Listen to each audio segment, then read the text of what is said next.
स्वागत है आप सभी का हमारे YouTube चैनल एज स्टडीज़ में। और मैं आतिश आज आपको पढ़ाने वाला हूँ एक नया चैप्टर मैथ्स का, चैप्टर नंबर 5 अर्थमेटिक प्रोग्रेशन। और ये अर्थमेटिक प्रोग्रेशन का इंट्रोडक्शन है जो कि आपको हेल्प करेगा एक्सरसाइज 5.1 को सॉल्व करने में। मैं हर एक्सरसाइज के पहले इंट्रोडक्शन कराऊंगा, जिससे मतलब कि जो भी क्वेश्चन सॉल्व करने के लिए आपको जो भी कॉन्सेप्ट को पता होना चाहिए वो मैं आपको बता दिया करूँगा।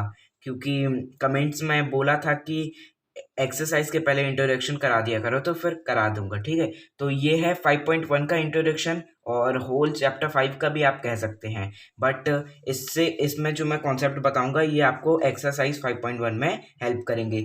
तो अर्थमेटिक प्रोग्रेशन चैप्टर चालू करने से पहले ये जान लो आपकी अर्थमेटिक प्रोग्रेशन होता क्या है। अर्थमेटिक प्रोग्रेशन जिसे हम एपी भी लिख सकते हैं, इतना बड़ा आपको नहीं लिखना हो तो आप डायरेक्ट एपी भी लिख सकते हो। ये एपी होता क्या है, तो it is a sequence of number. ये एक सीक्वेंस नंबर का, एक सीरीज है नंबर की, such that the difference is constant. और एपी तभी एक सीरीज बनेगी जब उनका डिफरेंसेस जो है वो सेम होगा। जैसे अगर मैं एक एपी लिखूं तो 1 2 3 4 और ये डैश डैश डैश, तो ये एक एपी है। क्यों? क्योंकि ये एक सीरीज ऑफ नंबर है, ठीक है, ग्रुप ऑफ नंबर है 1 2 3 4। और इसका जो डिफरेंस है, कॉमन डिफरेंस, ये भी सेम है। वन सबके बीच में क्या, 1 1 का गैप है सबके बीच में। 1 के बाद 1 प्लस करेंगे तो 2, 2 के बाद 1 प्लस करेंगे तो 3, 3 के पास 1 प्लस करेंगे तो 4। ऐसे ही अगर मैं एक और नंबर लिखूं 2 4 6 8, तो ये भी क्या है, एपी है। मीन्स ऐसा कोई सीक्वेंस ऑफ नंबर जिसके जो डिफरेंसेस है ना वो भी कांस्टेंट हो। ऐसा ना हो कि 3 9 और फिर 8 फिर 7 फिर 4, ऐसा नहीं होना चाहिए कि इसमें कुछ डिफरेंस ही अच्छे से मतलब क्लियर नहीं है, इसमें बहुत ज़्यादा डिफरेंस है, इसमें कम डिफरेंस है और माइनस में डिफरेंस है। मतलब कि एक कांस्टेंट ऑफ डिफरेंस रहना चाहिए कि 1 का डिफरेंस है, 2 का डिफरेंस है, -1 का डिफरेंस है। समझ रहे हो ना? तो इसी की को हम कहते हैं एपी। ये जो है ये एपी है, ये जो है ये एपी है, पर ये जो है ये एपी नहीं है। ठीक है, क्यों? क्योंकि इसका जो डिफरेंस है ये मतलब कांस्टेंट नहीं है, अलग अलग है, एकदम सेम नहीं है ना। इसका डिफरेंस 2 2 नहीं है। यहाँ पास का हो 8 है, यहाँ पास का हो 7 है, फिर यहाँ पास 2 है, तो मतलब कि कांस्टेंट नहीं है। ठीक है, तो ये होता है अर्थमेटिक प्रोग्रेशन, ऐसा कोई सीक्वेंस ऑफ नंबर जिसका डिफरेंस जो है ना वो कांस्टेंट हो, सेम हो। ठीक है, अब अर्थमेटिक प्रोग्रेशन भी दो प्रकार की होती है, एक होती फाइनाइट एपी और एक होती इनफाइनाइट एपी। अब ये क्या होता है दोस्तों, फाइनाइट एपी मतलब कि ऐसा कोई सीक्वेंस ऑफ नंबर जिसका आपको एंड दिया हो। जैसे कि मैं लिखूं 2 4 6 8 और 10। ठीक है, यहां पास मैंने फुल स्टॉप लगा दिया, एंड कर दिया। ठीक है, तो ये क्या हो गया दोस्तों, ये तो है एपी। क्यों? क्योंकि इसका डिफरेंस जो है ना 2 2 का है, सेम है, कॉमन डिफरेंस जो है ना वो सेम है। ठीक है, और मैंने इसका एंड भी बता दिया, अब 10 से आगे ये नहीं जाएगा, तो ये क्या हो जाएगा, फाइनाइट एपी, जिसकी हमें लास्ट टर्म पता है कि इससे आगे ये नहीं जाएगा, इसके हमें लास्ट टर्म पता है। ओके, और इनफाइनाइट एपी कैसा है, इसी की बदली में लिख दूं 1 2 3 4 5 और dash dash dash dash dash, मतलब कि ये इनफाइनाइट तक जाएगा, इसका कोई अंत नहीं है, मुझे नहीं पता इसका अंत क्या है। तो ये हो जाएगा इनफाइनाइट एपी, जिसकी लास्ट डिजिट हमें नहीं पता, वो जाती जाएगी जाती जाएगी। और फाइनाइट एपी जिसकी हमें लास्ट डिजिट पता है। ठीक है, तो ये होते हैं हमारे दो प्रकार के अर्थमेटिक प्रोग्रेशन। तो ये तो आपका एक बेसिक नॉलेज हो गया जो अब आपके काम आने वाला है क्वेश्चन सॉल्व करने में। वो आप यहां से देखिए, जनरल फॉर्म ऑफ एपी। अब जनरल फॉर्म ऑफ एपी क्या होता है ये हम जान लेते हैं। इसको मैं रब कर देता हूं, अभी आपके ये काम का कुछ नहीं है। ठीक है, अब हम जानेंगे general form of AP. AP का एक जनरल फॉर्म मतलब कि एक कॉमन सा तरीका जो कि आपको कोई भी इजी सा क्वेश्चन सॉल्व करने में मदद करेगा। ठीक है, तो जनरल फॉर्म ऑफ एपी क्या है, ए प्लस डी, ए प्लस 2 डी, ए प्लस 3 डी, ए प्लस 4 डी, और ऐसे ही चलता रहेगा, ए प्लस 5 डी 6 डी 7 डी। ठीक है, ऐसे चलता रहेगा। अब मैं बोल क्या रहा हूँ ये आपको समझ में नहीं आ रहा होगा। ठीक है, उससे पहले हम एक चीज जान लेते हैं कि ए और डी है क्या, जो यहाँ पास आ रहा है ए डी 2 डी 3 डी, तो ये है क्या। तो ए दोस्तों क्या होता है, ए होता है फर्स्ट टर्म। मतलब कि जैसे मैं एक और लूँ, यही ले लेता हूँ 2 4 6 8 और 10। ठीक है, डैश डैश, तो ये जैसे मैंने लिया, तो ए क्या होगा दोस्तों, ए किसी भी टर्म का, किसी भी सीक्वेंस ऑफ नंबर का पहला जो डिजिट होगा, जैसे कि इसका पहला डिजिट क्या है 2, सेकंड डिजिट क्या है 4, तो पहला जो डिजिट है, जैसे एक और मैं बताऊं 1 2 3 4, तो इसका भी पहला क्या है 1। तो दोस्तों पहला कोई डिजिट जो होगा, फर्स्ट टर्म जो होगा वो होगा हमारा ए, ठीक है, क्या होगा फर्स्ट टर्म ए, ठीक है। और डी क्या है, डी है कॉमन डिफरेंस। कॉमन डिफरेंस मतलब कि इन दोनों के, इन टर्म्स के बीच में डिफरेंस क्या है, 2 और 4 के बीच में कितना डिफरेंस है 2, 4 और 6 के बीच में कितना डिफरेंस 2 2 2 2, हर जगह कितना डिफरेंस है 2, इसमें कितना है 1, तो कॉमन डिफरेंस जो होगा वो होगा 1। अब हमें पता है, एक मैं आपको क्वेश्चन सॉल्व करके दिखाऊं कि जनरल फॉर्म ऑफ एपी का आप कैसे यूज कर सकते हैं, तो आपको अच्छे से समझ में आ जाएगा।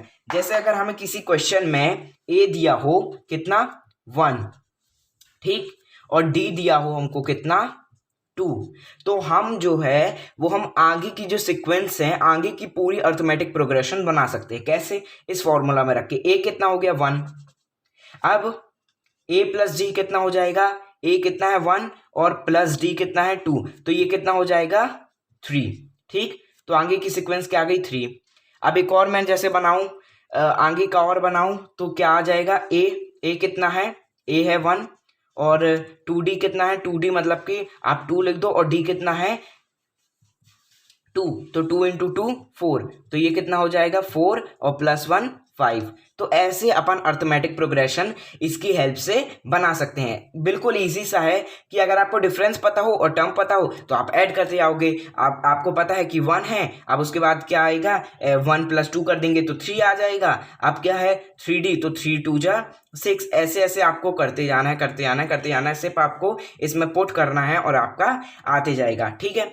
अब अगर आपसे पूछा जाए कि आप कॉमन डिफरेंस कैसे निकालें, ठीक है, जैसे यहाँ पास लिखा हुआ है कॉमन डिफरेंस, अब आपसे कॉमन डिफरेंस निकालने को भी पूछा जाएगा तो वो भी हम देख लेंगे। पहले आप ये बताओ कि ये कॉन्सेप्ट आपको समझ में आया। देखो है ही कुछ नहीं इसमें, क्या है ए अगर हमको 1 दिया हो, डी हमको 2 दिया हो, मतलब कि पहली डिजिट क्या है, उस टर्म की पहली डिजिट हमें पता है, पहली टर्म हमें पता है कि वो 1 है और उसका डिफरेंस कितना है 2 है, ठीक है, तो आप ऐसे ही बता दोगे कि पहली डिजिट है 1। अब तो आप 10th में आ गए हो तो इतना तो आप निकाल ही लेते होगे, पहली डिजिट है 1 तो 1 हम लिख देंगे, ठीक है। उसके बाद 1 में अगर अपन 2 प्लस कर देंगे क्योंकि कॉमन डिफरेंस है तो हमारा क्या आ जाएगा 3। हमें फॉर्मूला दिया हुआ है, अगर हमको थर्ड डिजिट डालनी है तो हम ए कितना है हमारा 1 और 2 तो हमको दिया हुआ, मतलब कि हमको थर्ड डिजिट डालनी है तो सेकेंड, और डिफरेंस कितना दिया हुआ है 2, तो 2 2 जा 4 और प्लस 5, तो हमारी थर्ड टर्म कितनी हो जाएगी 5th। ऐसे ऐसे ही आप निकालते जाओ निकालते जाओ निकालते जाओ, ठीक है, तो ऐसे निकलते जाएगा। तो ये होता है जनरल फॉर्म ऑफ एपी, आपको अर्थमेटिक प्रोग्रेशन बनाने के लिए एक बहुत ईजी सा फॉर्म। अब हम जानेंगे इसकी लास्ट में कि कॉमन डिफरेंस कैसे निकालते हैं, जो कि आपको हर क्वेश्चन में मदद करने वाली है। तो चलो देखते हैं हम कॉमन डिफरेंस कैसे निकालते हैं। अब मैंने बस नीचे की ये फॉर्म्स चेंज करके कॉमन डिफरेंस लिख दिया है, ठीक है। अब ये हमारा लास्ट टॉपिक है, ये और समझ लो, उसके बाद हम चालू करेंगे अगली वीडियो से एक्सरसाइज 5.1। ओके, तो यहाँ पास हमको कॉमन डिफरेंस निकालने को बताया जाएगा। अगर आप क्वेश्चन में कॉमन डिफरेंस आपको कहीं निकालने आया है, वैसे तो हमेशा ही आएगा, और ऐसे स्पेसिफिक भी आपसे कॉमन डिफरेंस निकालने को पूछ लिया तो इसमें तो कोई मतलब कि ये तो सिर्फ फॉर्मूला दिया हुआ है, बाकी ये तो आपका एक एकदम कॉमन सा तरीका ही हो गया, ठीक है, आप ऐसे मन में ही इसको निकाल सकते हो, ठीक है। अब कैसा है देखो, मैं एक फॉर्म लिखता हूँ 3 9 और 3 9 नहीं 3 6 9 12, ठीक है। तो अब आपसे पूछा गया कि 3 6 9 12 और डैश डैश डैश में, मतलब कि 3 6 9 12 वाली में आपको कॉमन डिफरेंस क्या है, मतलब कि इन बीच का कॉमन डिफरेंस क्या है, 3 और 6 का कॉमन डिफरेंस क्या है, 6 और 9 का कॉमन डिफरेंस क्या है, तो ये आपको बताना है, ठीक है। तो देखो A1 क्या हो गया ये, A2 क्या हो गया ये, A3 क्या हो गया ये, और ये 4, ठीक है। तो मतलब कि first term A1 A2 A3 A4, ठीक। अब हमको क्या बताया गया है, कॉमन डिफरेंस निकालने के लिए D लिखना है और क्या करना है हमको 6 को 3 से माइनस करना है, ठीक है। 6 को, अभी इसको नहीं चलना है, 6 को 3 से माइनस करना है, तो क्या आ जाएगा हमारा बताओ, यस, यहाँ पास हमारा आ जाएगा 3, ठीक है। ऐसा ही आपको करते आना है। कॉमन डिफरेंस निकालने के लिए आपको सिर्फ इतना ही करना है कि क्या करना है आपको, 3 और 6 है, इसके बीच का कॉमन डिफरेंस निकालेंगे तो क्या करेंगे, 6 को 3 से माइनस कर देंगे तो कितना आ जाएगा 3। ठीक है, अब दूसरे का भी निकाल लेते हैं हम। d equals to 9 minus 6, 3 minus 6 नहीं करना है, 6 माइनस 3 फिर 9 माइनस 6, 9 माइनस 6 कितना होता है आप सबको पता है 3।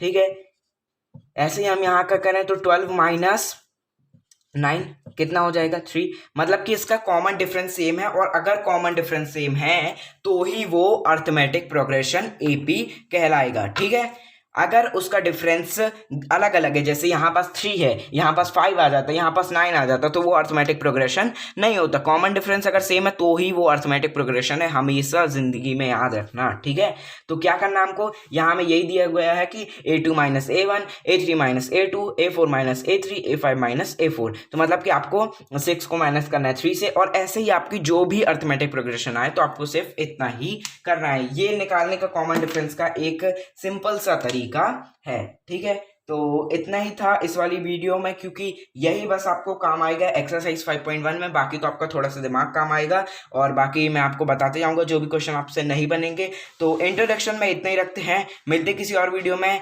एक्सरसाइज 5.1 के साथ। तब तक के लिए गुड बाय।